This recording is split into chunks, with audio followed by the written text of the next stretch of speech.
Hello, Sunday Seminary Online. This is our second week of diving into the text of the Elijah and Elisha cycle. We're going to be looking at 1 Kings 17, verses 17 through 24 today. This is the story that ends chapter 17, the first chapter that Elijah comes onto the scene. It follows up on the story that we talked about last week, which you can find in last week's video.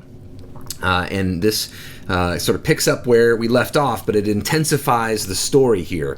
So there's a few things I want to point out as we go along, but just to remind us of where we are in the Phoenician territory north of Israel. We are in the presence in the story of Elijah and of a woman who was a widow, a poor widow who was about to die in the area of Zarephath, which is near Sidon, one of the Phoenician city-states. And she and her son encountered a miracle from Elijah, where there was an overflowing of provision of staple goods, oil and flour for bread, so they were able to survive and then also even prosper, and their community was able to prosper around them. So this is kind of an inversion, really, of the typical story that women encounter with destitute people at the margins of an empire in the ancient world.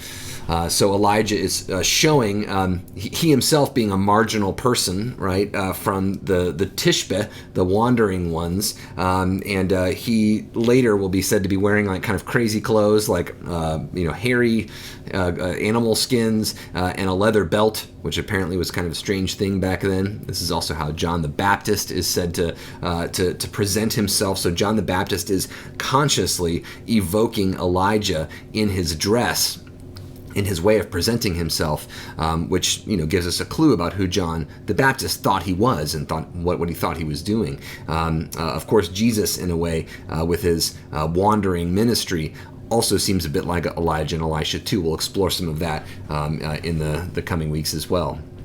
So Elijah is ministering in these kind of marginal spaces. He was ministered to himself in the barren space, the river Cherith, the Wadi Cherith, in chapter 17, in the one of the first stories there, the second story in the progression, and then here we're going to end it out where there is a kind of a need for God's activity and power, saving power, life generating power in a slightly different way. So if you look at all of these stories together, in chapter 17, they tell a progression, really, right? So Elijah comes out of nowhere and confronts the king with the power of Yahweh and Yahweh's claim that Yahweh is powerful over everything, right? Yahweh is the God of creation, the God who controls the reins.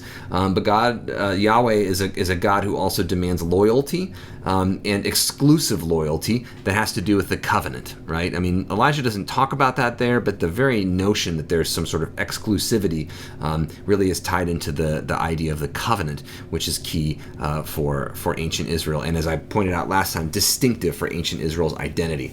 So you've got the claim of exclusivity and the claim of exclusive power over the reign, the way to give life in the ancient world, and then Elijah is spirited away to a marginal space, a bit like Moses, right, who meets God in God's home, which is Sinai, which is the middle of nowhere, a barren, destitute place. We'll come back to that in chapter 19, where Elijah wants to meet God and ends up going to Sinai himself.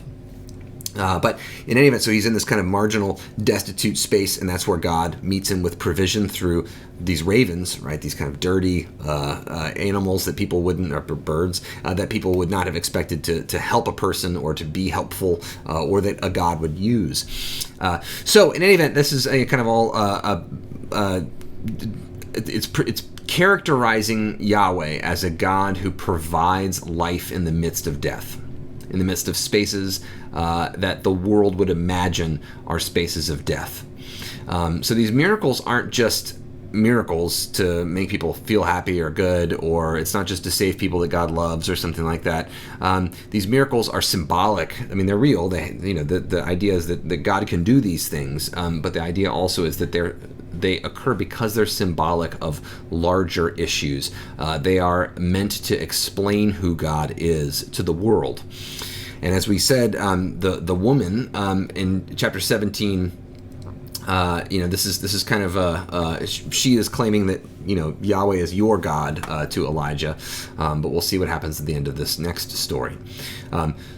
So the word of the Lord, the word of Yahweh that Yahweh spoke by Elijah is at issue here. Is Yahweh truly God? Is Yahweh's word truly important and powerful? And is Elijah truly the representative of this word of Yahweh? Those are all of the kind of open questions here. So, after Elijah's presents this miracle of life and life-giving in the midst of a space of death, death comes. So in verse 17, after this, the son of the woman, the mistress of the house, became ill, and his illness was so severe that there was no breath left in him. Chapter 17 is kind of interesting in this way because Baal is the storm god that of ancient Canaan that Jezebel and Ahab worship, right? But here the word mistress of the house, that's Baalat. So Baal means master or lord. Could be used of Yahweh, in fact, but it could also be used of a king or even a husband. Some wives in the Bible refer to their husbands as Baal or Lord, Master, in a patriarchal culture. That might be a symbol of respect. But so here, there's no Baal or master of this house. It's this woman who's a widow, who's the kind of mistress of her own house. So the Baalat Habayit, the mistress of the house, is a interesting term here. Because the father of the house or the lord of the house is a term that you find throughout the ancient world, really. And this doesn't refer to a physical location necessarily. It's the symbolic house. It means like the whole community that is structured around a single person, the father, who usually isn't the biological father of everyone represented there. It's the person who is kind of the patriarch of a small community. So here she is the mistress of her small community. She is the mistress of her house. What comes along with that is the idea that the master of the house is responsible for all the people in it, and is responsible for their well-being. And if something goes wrong, it's that person's symbolic responsibility to take care of it. So here she is actually the mistress of her house. She's given that role here, which is really interesting. Also, the fact that Baal, the storm god, is kind of the enemy of this whole chapter. Incidentally, also the god of a god associated with the Phoenicians and Canaanites, like this woman. Really interesting here. Interesting also to read this in relationship to the use of the Syro-Phoenician woman or the Canaanite woman in the New Testament, in the Gospels, that Jesus is really so rude to, but that ends up kind of winning him over. So in any event, who seems to be connected to this this character in some ways at least. But all to say, this woman, this mistress of the house, her son becomes ill. Illness in the ancient world was, they had very rudimentary ideas about health and well-being in terms of like medical health, right? But they did have this idea of kind of an integration of well-being and wholeness. So there was a spiritual aspect to this. Demons were understood to be kind of trying to get at people's well-being in the ancient world. But also people's well-being was connected to the land and the land's health, but also it was connected to the economic well-being and all kinds of other things, even the societal well-being. Sickness could be a sign, a symptom of something bad. In the book of Leviticus, the people's sickness is kind of a symptom of something bigger, right?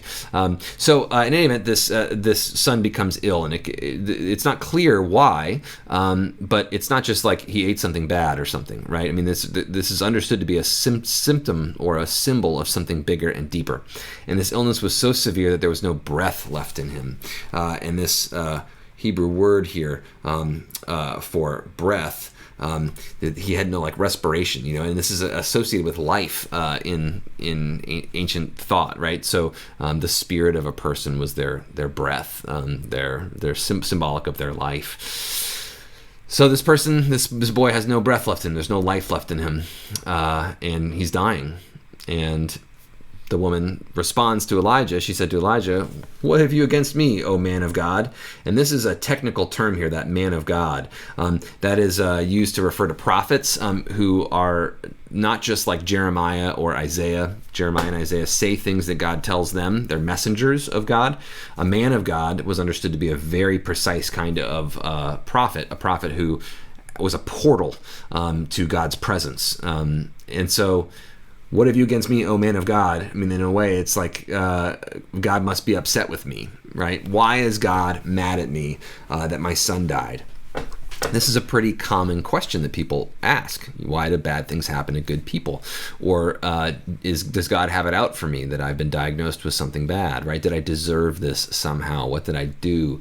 I love, though, that this woman is angry at Elijah like it's his fault, right? What have you got against me? Get out of here, buddy. She is upset, and she assumes it has something to do with sin. She says, you have come to me to bring my sin to remembrance and cause the death of my son. So she's kind of imagining that Elijah came to bring her life through the miracle of the bread and the oil, really in order to get her healthy so that she could be judged for some kind of sin. And she knows that he's a Yahweh guy, so he's probably judging her for, I don't know, not being a Yahweh guy or something. And that the death of the son is somehow being caused by Elijah's presence, which is bringing kind of God's wrath in a way. I mean, Elijah and Elisha do bring God's wrath sometimes, but the question is, God's wrath on who?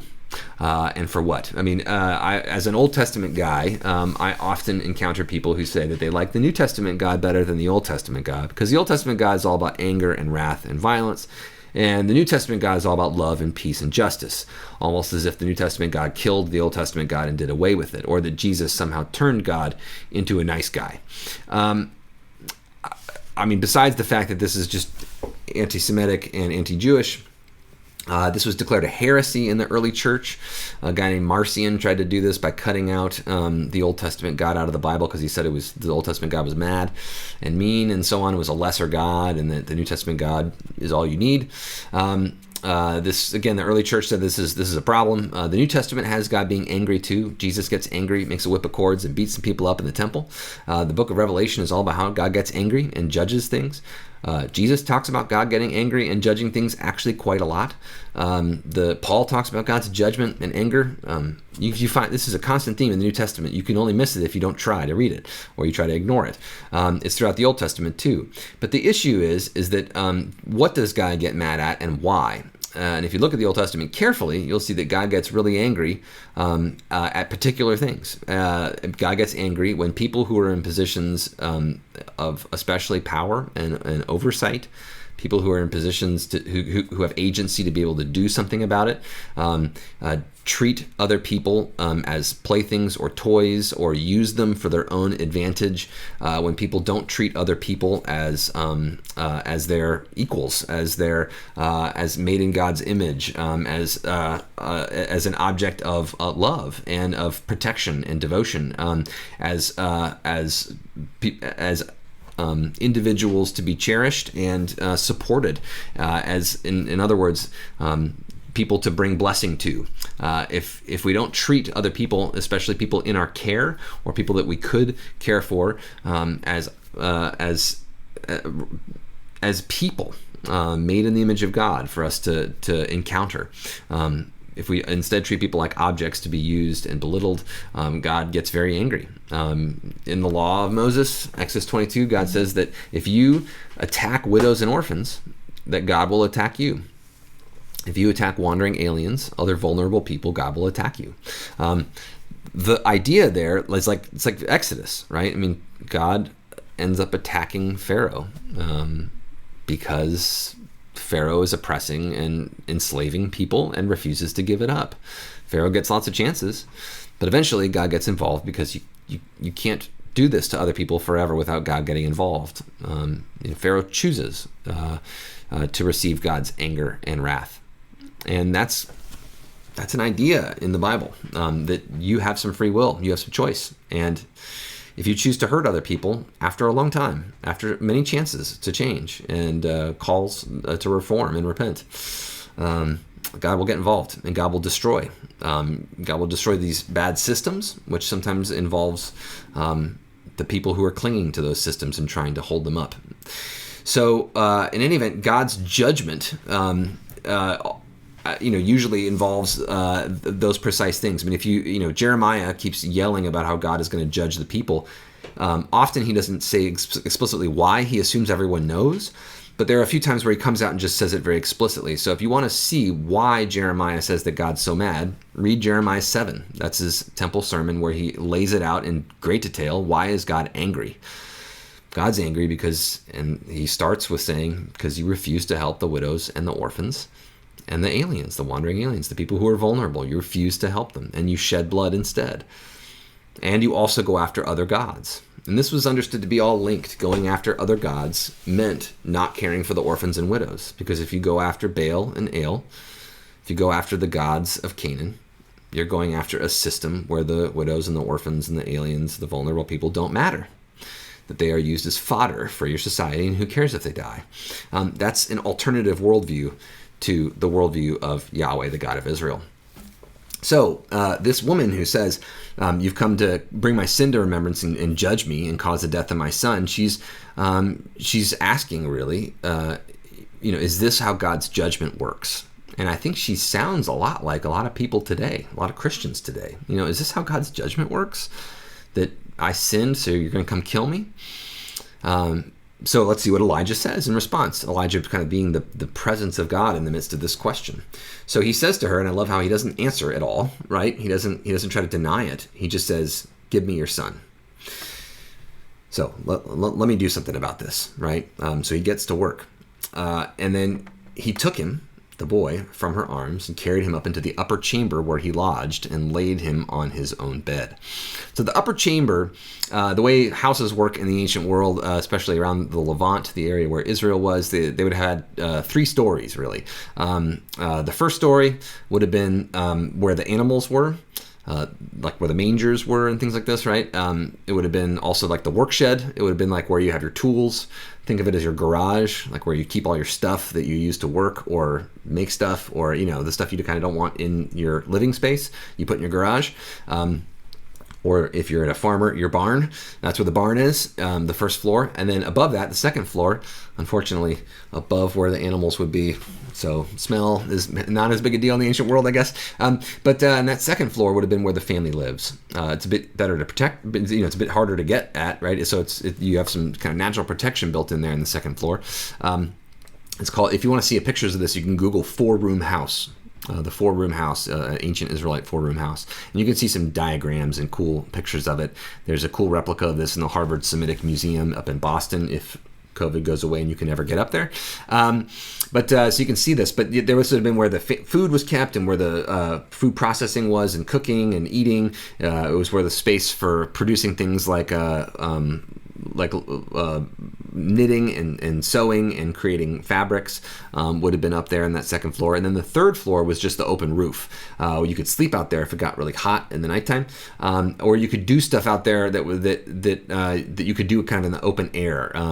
Thresh grain, let grain kind of throw it up in the air and let the wind carry the chaff off and so on, or beat things up or crush things, process food up there, do anything that you needed to do that was active, and you didn't necessarily want to do outside of your house. So in any event, in that 3-floor structure, this is just the upstairs. Elijah was staying with the family in the second floor, and Elijah carries him up into the living space. So apparently, like, the boy is kind of sick outside or on the first floor or something. Maybe he couldn't even get upstairs and so on. So Elijah takes the boy up to the upper floors of the house. And then he cries out, and this is really important here. So 1 Kings 17:20, he cries out. The word here, kara, that's used to cry out, is not always what's used in this instance. Often it's the Hebrew word sa'ak, which means to cry out. But this is just a really important thing, that he cries out to Yahweh and screams really at Yahweh. This is a really important part of ancient prayer life and the ancient culture of prayer. was that Yahweh was understood to be especially attentive and heard very carefully these cries of dereliction, of oppression, of distress. The first clear prayer word in the Bible is in Genesis 4. It's Abel's blood crying out from the ground. Yahweh hears very carefully the cries of the Hebrews who are enslaved in Egypt, and that's what motivates Yahweh to act, is hearing the cries. There's a lot of discussion throughout the Bible about how God responds to the cries of the people, but it's especially when someone is in distress and someone who's being taken advantage of, especially a vulnerable person. This is the cry that Yahweh hears about. Exodus chapter 22, verse 20 says that Yahweh listens for the cries of orphans and widows and vulnerable people, wandering aliens as well, and that Yahweh is ready to act. The point is that if you cried out in the ancient world, hopefully you had someone who would vindicate you, protect you, right? The idea is that if someone tries to take advantage of you, you've got someone else kind of on your team. Your Goel, your redeemer, your helper, your avenger, someone who's kind of there to fight for you and with you and protect you. Orphans and widows don't have that. They're missing that. Wandering aliens don't have that. No one in the culture that they're wandering in wants to protect them or take care of them. They're at the mercy of everyone they meet. That's what it means to be vulnerable here, but also the poor, right? The people who have lost their standing in society somehow by some measure, and don't have these structures to support them and care for them and defend them. These are the people that Yahweh says, I will protect them. That's the claim that Yahweh makes that other gods in the ancient Near East don't make. This is one of the things that makes Yahweh unique. Yahweh defends these people. So Elijah, on behalf of this orphan, this widow and her son, who are missing their kind of network that would protect them in many instances, cries out to Yahweh and says, "Oh Yahweh," this is Lord in all caps, right? The name Yahweh, my God. So here's the claim, right? You are my God, Yahweh, which means you have an obligation to me, and I want you to help these people, right? Have you brought calamity even upon the widow with whom I sojourn by killing her son, right? This person has taken me in. And that widow being an important word too, right? You've promised to protect these people. And these people have protected me and taken me in and gave me food. You told me to come here. And then on top of that, now you've killed her son. Now notice he's not defending God. Elijah doesn't need to defend God. The prophets never need to defend God. They can get mad at God as much as they want. Jeremiah in chapter 15 yells at God and says, you promised to be with me and you're not. You're a lying liar. You're a deceptive brook is what Jeremiah says. Like when you come near a water source and you're dying of thirst and you see this creek and then you show up and the creek's dried up. He said, that's what you are. You're a liar. And Yahweh doesn't respond by getting mad. Yahweh responds by saying, let's start our relationship over again, Jeremiah. And Yahweh commissions him again as a prophet. Here also, Elijah feels comfortable, confident even, yelling at God and saying, you are my God. Your name is Yahweh. You're that God who promised to do this stuff, who promised to love and care for the orphans and the widows and defend them. And you brought calamity upon this widow, and the widow that is protecting me, your servant, and you've killed her son, right? The one thing she has in life that might defend her or support her in her future. Now he's dead. I mean, this is a death sentence for her if there ever was. I mean, she was already going to die, but now that she has the oil and the bread, right? She maybe has like her footing underneath her for the future. There's a possibility of life, but now death emerges, and this is her death too. So in response, then Elijah yells at God, gets really mad, doesn't wait for a response, lays down, stretches himself out upon the child 3 times. This is, seems to be kind of maybe ancient medicine, ancient magic. He might be trying to warm the body of the cold child. Who knows? It's not explained really what happened. The idea is that Elijah's trying whatever he can do to bring life back into this child. And then again, he cries out to the Lord, "O Lord my God, let this child's life come into him again." So this is about life and death, as we'll see in the Elijah and Elisha story again. This word here in Hebrew, nephesh, really means throat. It kind of means breath. Let the child's breath come into him again, but it's always understood metaphorically as really kind of like the life, the life force of a person. It's often translated soul, like let my soul praise the Lord and stuff, but they didn't have an idea of soul really in ancient Israel. It really means breath, which is an integral part of who you are. They didn't think of you had a soul and a body that were different. They thought it was all one thing. And your nefesh, your life, your breath, really was like the power of breathing. So it wasn't like an independent soul that existed before. They didn't believe in that stuff. So in any event, and it says the Lord Yahweh listened to the voice of Elijah, Shema. So this idea that Yahweh listens or hears is so important in ancient Israel. As I said, Yahweh hears the cry of Abel's blood from the ground, hears the cry of the Israelites. Here, in this instance, hears the cry of Elijah. But also the most famous and important prayer in ancient Israelite practice, it seems, but also much more. We know much more clearly the most important prayer in Judaism throughout time and space has been the Shema, which is Deuteronomy chapter 6, verse 4. Shema Yisrael. Hear, O Israel, right? The idea of hearing isn't just listening exactly. It isn't just like hearing something and noticing it. It isn't just noticing is a good way to put that, I guess. It involves doing and responding and shaping your life in relationship to really hearing someone. So Yahweh hears this call, this cry, as we're told that Yahweh is wont to do, the cry of the person in distress. And the life of the child came into him again, and he revived. And that word there is from chaya, which means to live. So he lived again. This is sometimes described as resurrection. I don't think this is resurrection. This is resuscitation. Life comes back into the boy. It doesn't really have to do with defeating the forces of death. What Christians talk about when we talk about resurrection. Jesus' resurrection is more than just life coming back into his body. So, presumably this boy dies again. It's like Lazarus, right? He comes back alive. He died too young. So now he's going to live a good old life, but he'll still die. And he'll still confront death at some point. So this is kind of a temporary reprieve, really, right? But still, nevertheless, it's this claim here that Yahweh is making, and Elijah is making as well, about who Yahweh is. Yahweh is the God of life and the God of death, has power over death, but that Yahweh has the power to bring life from death.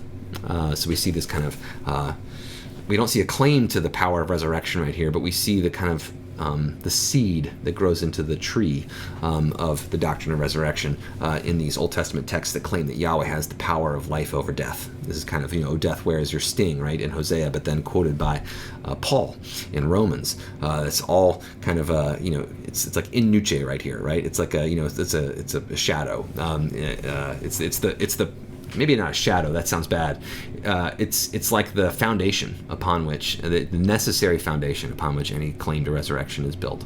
So, in any event, Yahweh is the God who brings life out of unexpected ways, out of death. Also notice that these are foreigners. These are poor foreigners that Yahweh is doing this to.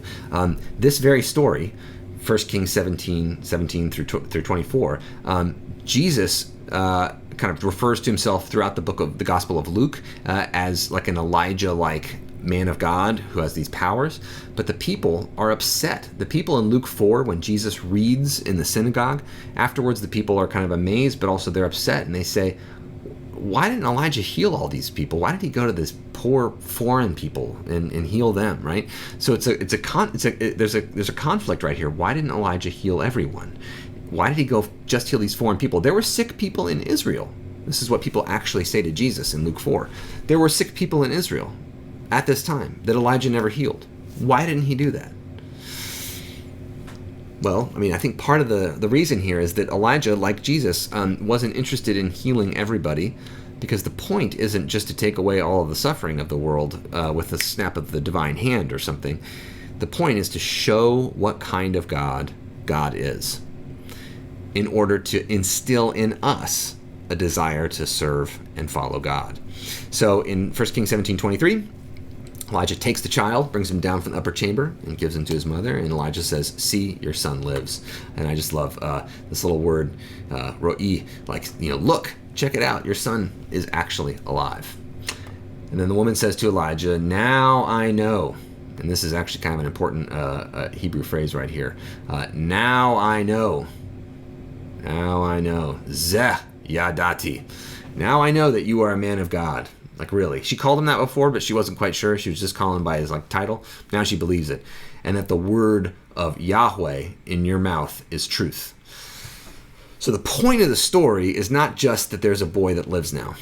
The point of the story is that Elijah is proclaiming who Yahweh is, and Elijah is claiming the mantle of the person who really has the true vision of who Yahweh is. Lots of people said lots of things about Yahweh. Ahab and Jezebel worship Yahweh, I'm sure.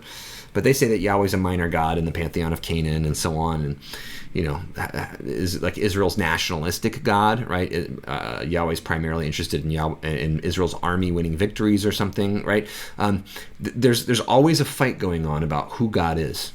This is true about Jesus right now too. There's a fight going on. There's a struggle to claim Jesus, to name Jesus, to define who Jesus is and what Jesus' powers are, what Jesus' vision for the world is, and so on. What we should do in response.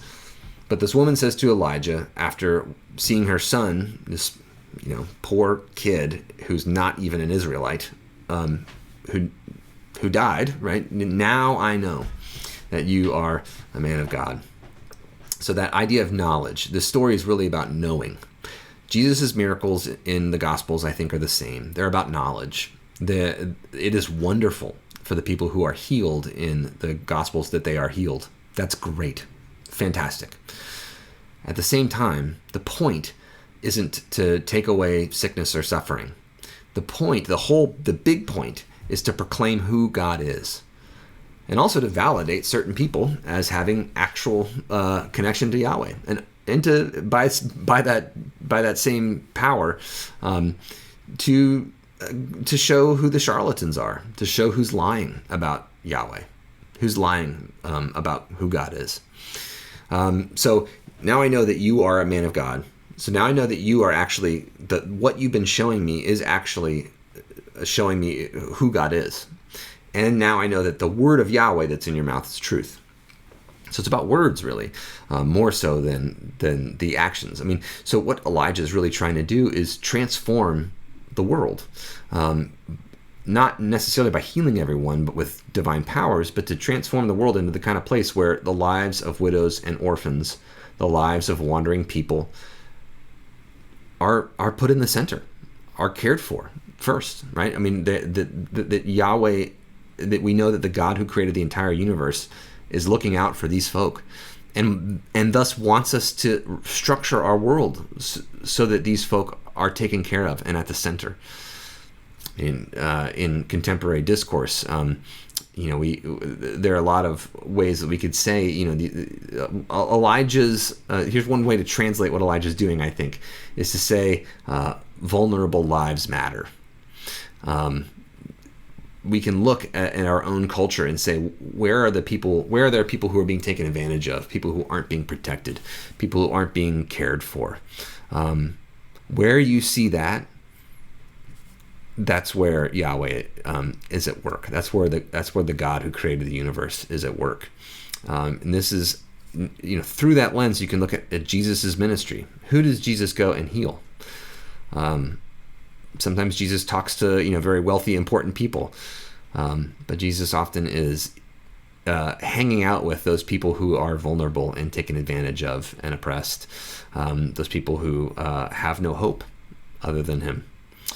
So this, I think, is the kind of proclamation that Elijah is trying to make. It's about the result. The end result is that people's lives are taken care of, but also that now people know and can proclaim what kind of God really is and what kind of power we're talking about when we talk about divine power. God's not really interested in shooting wrath bolts out of the sky to kill people for not saying the right prayers. I mean, that's not what apostasy means, or like idolatry. Yahweh's not primarily interested in killing people who worship the wrong God, right? What Yahweh is really interested in is transforming this world and struggling against the powers that are trying to keep the world from becoming a place of life-giving, nurturing blessing for all people. That's the eternal struggle, I think. All right, I'll leave it there. Next week we'll come back and we'll treat one of the most fascinating stories in the Old Testament, Elijah and the prophets of Baal. It's a good, fun story. There's a couple of different parts to it. The first part really goes back to Ahab and focuses on Obadiah.